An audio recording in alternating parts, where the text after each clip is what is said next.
தமிழில் important points பார்க்கலாம்.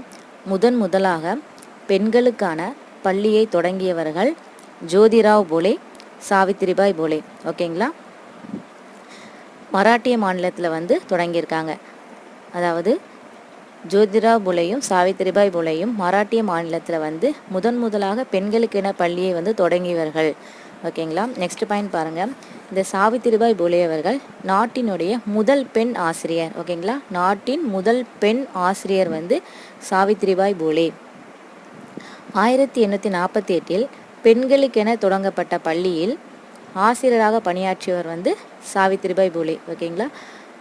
1848 பெண்களுக்கென தொடங்கப்பட்ட பள்ளியில் ஆசிரியராக பணியாற்றியவர் பார்த்திங்கன்னா சாவித்திரிபாய் போலே. ஸோ இம்பார்ட்டன்ட் பாயிண்ட்ஸ் நோட் பண்ணிக்கோங்க, எக்ஸாம்ஸில் கண்டிப்பாக வரும். ஓகேங்களா?